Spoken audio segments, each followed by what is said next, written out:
This is a preseason game, and I know it wasn't announced that Caitlin Clark wouldn't play until right before. This is a preseason game where Clark is not available, and yet... Did you witness the Mystics' attempt to intimidate the Fever without Caitlin Clark on the court when rookie Kiki slammed Sophie Cunningham to the ground? Sophie wasn't having it and immediately stood up, stared the rookie in the eyes, and yelled, "You don't do that." The Mystics player grinned, but Sophie was enraged by the incident and replied by scoring 21 points against them as the Fever dealt them a humiliating defeat.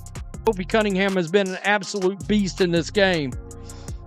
34 minutes, 6 of 11 from the field, 54%, 21 points. However, the drama didn't end with a final whistle. The tension continued to build long after the final buzzer, and what happened next will truly shock you.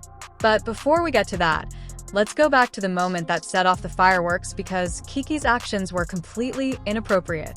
She flatly shoved Sophie Cunningham to the ground. Can you believe that a rookie, yes, a rookie, would push a seasoned veteran like that in a preseason game?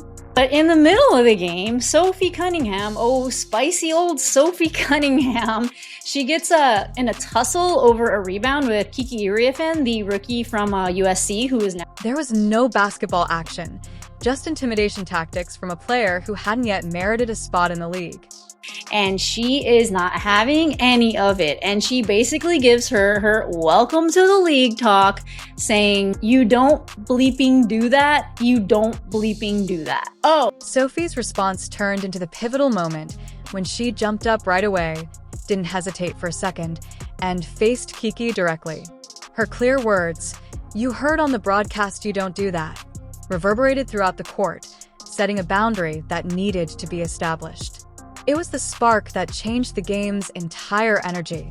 Right there, you can see Sophie telling her after that flagrant, "You don't mother effing do that. You don't mother effing do that." Imagine pushing a revered veteran to the hardwood and then sneering about it.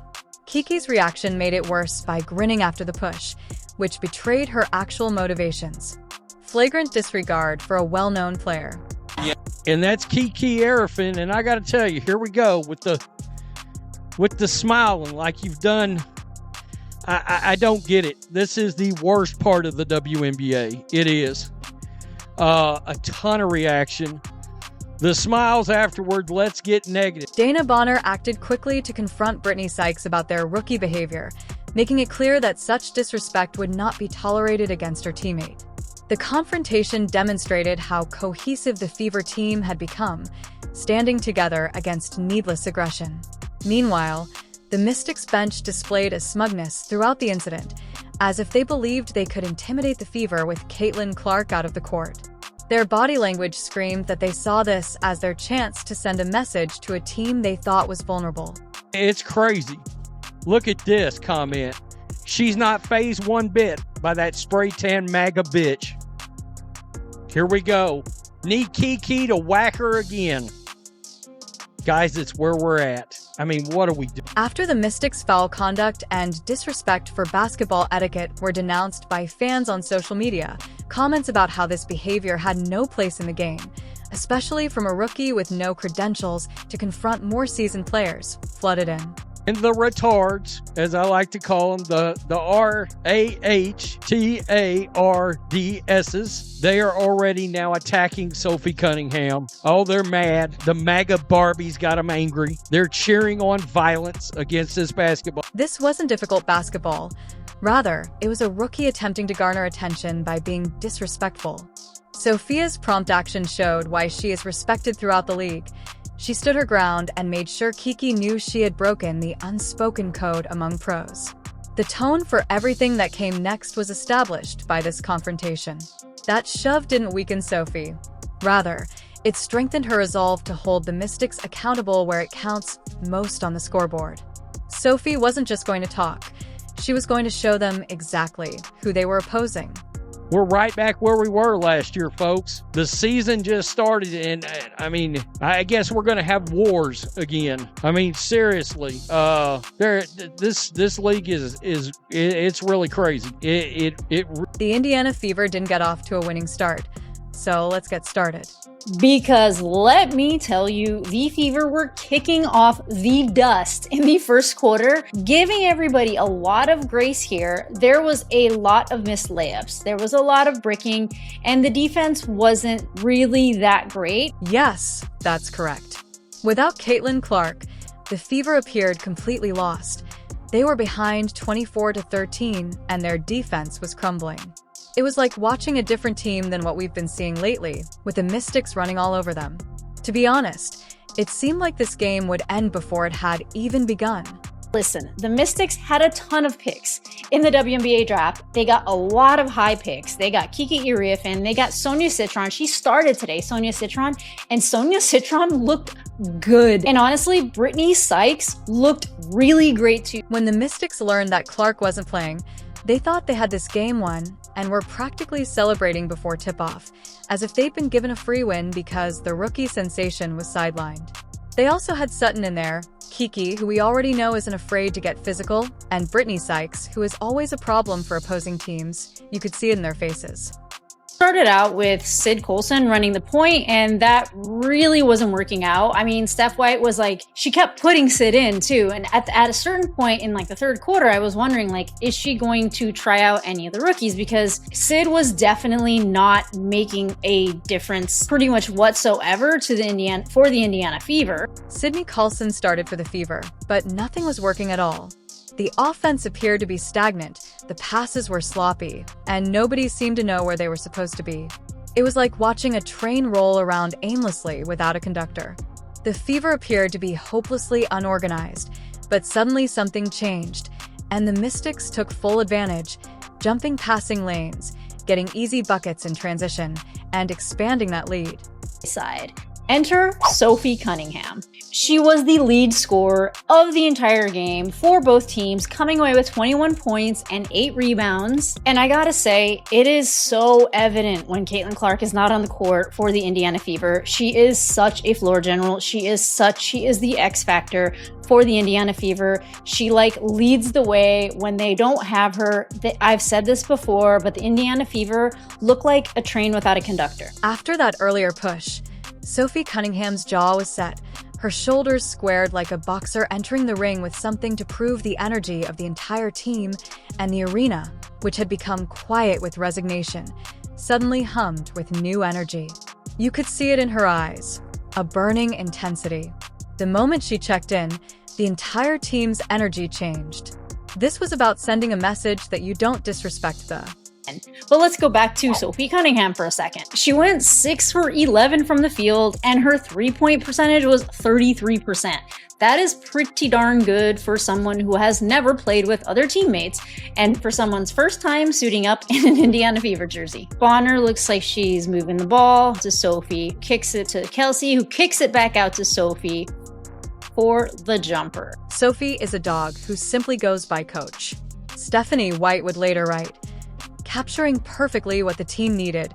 Without Clark, that toughness, that grit, that refusal to back down like a phoenix rising from the ashes of that disastrous first quarter, Sophie's fierce competitiveness sparked life into a team that seemed defeated. White observed that Sophie elevates the play of those around her, and the effect ripples across the lineup in real time. Take a listen. Oh my God, Sophie's a dog. She just is, she's a competitor. She's versatile, so she allows us to do different things. Like, she plays with such a toughness. She's huge, and she's going to be for us all season long.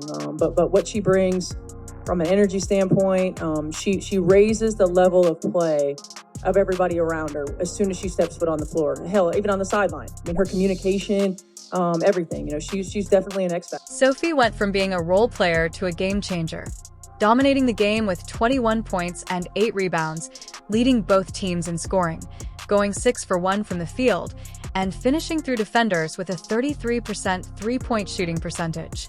She wasn't content with jump shots.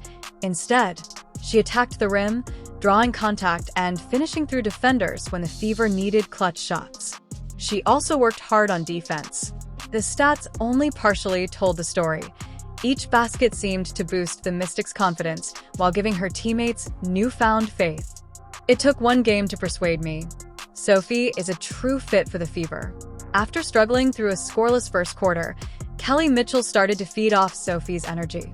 Mitchell found her rhythm, getting the ball in good positions and making plays at key times. The Mitchell-Cunningham connection became the catalyst that propelled the Fever back into contention, giving the Mystics more than they had anticipated. One game convinced me Sophie's legit, a good fit for the Fever. The Mystics had no response to Sophie Cunningham's fire knocking her down. Instead, it fueled her. The players were expecting to bully a Clarkless Fever squad, but instead they encountered a player who was playing like she had a score to settle and winning. Sophie didn't just play well. She changed the game, turning a likely blowout into an overtime victory through sheer willpower. The crowd was silent without Clark, but Sophie's every shot demonstrated the depth of the Fever. Clark may be the face of the franchise, but Sophie demonstrated their grit, and the Mystics left knowing that Indiana isn't a one-dimensional team, but the story is far from over. Kelsey Mitchell was also sort of getting acclimated again, but she did have the ball in her hands a lot. And she was she didn't score anything in the first quarter, and she shot a lot. The Mystics players didn't even have the grace to shake hands or show sportsmanship after Sophie Cunningham humiliated them by dropping 21 points and helping the Fever win the game. Instead, they simply left the field as if they couldn't accept that they had lost.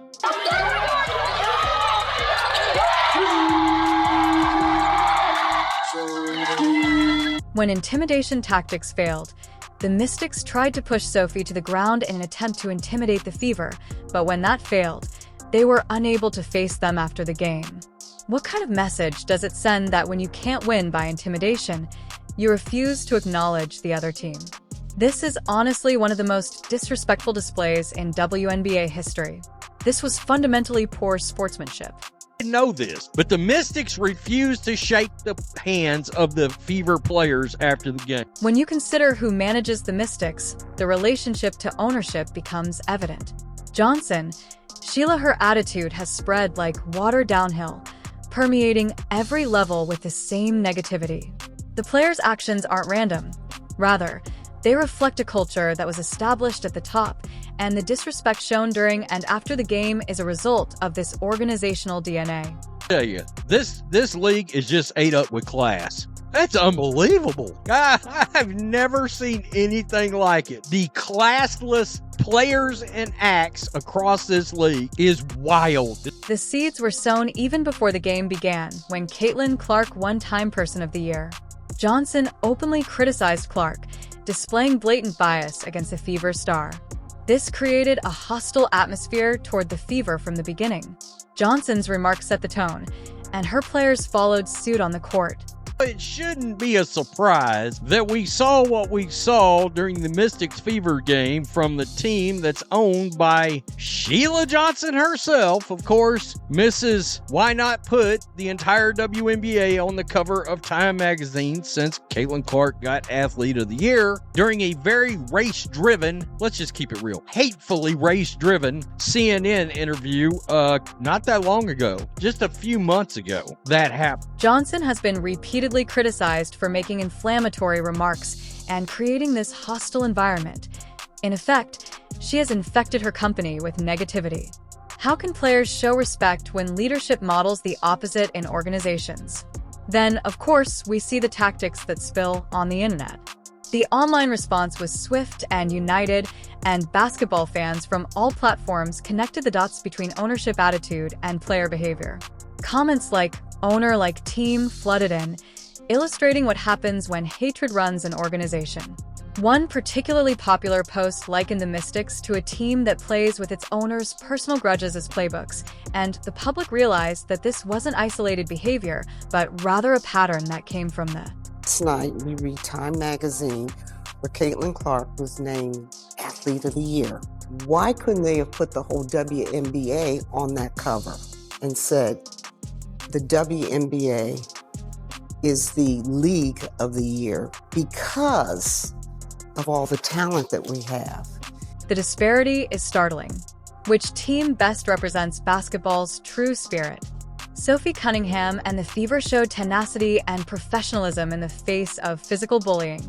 They responded by playing better basketball and winning fairly, while the Mystics only showed pettiness, pushing players to refuse handshakes and leaving like sore losers.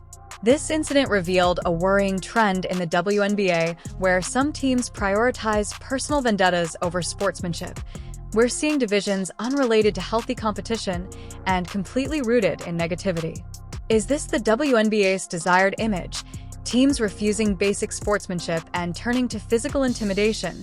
Or should it highlight exceptional basketball talent like Cunningham displayed? Because when you just keep singling out one player, it creates hard feelings. And so now you're starting to hear stories of racism within the WNBA, and I don't want to hear that. The Mystics thought that without Caitlin Clark, they could intimidate the Fever into submission, but instead they played dirty and sacrificed both the game and their reputation. The Mystics need to reevaluate their organizational culture because this behavior harms not only their team, but also the integrity of the league. Fans properly expect better, and the WNBA deserves teams dedicated to the sport's best ideals rather than its lowest impulses. Basketball should celebrate competition, respect, and sportsmanship, all of which were lacking from the Mystics' performance when they pushed lost and couldn't shake hands. And then, of course, we see the tactics that spill on. Sophie Cunningham gave the Mystics exactly what they deserved, 21 points of pure payback. Her reaction after being pushed, which was captured on the scoreboard, spoke volumes. Coach White called her a dog and a competitor who elevates the play of everyone around her. She delivered exactly that. The Mystics attempted to bully her, but they left with nothing but a loss and a reputation as the league's least sportsmanlike team. Meanwhile, the resilient Fever demonstrated what true competitive spirit looks like. Will this underdog team continue to rise above the negativity? This game brought attention to the WNBA's increasing issue of unsportsmanlike behavior, which supporters worldwide are denouncing.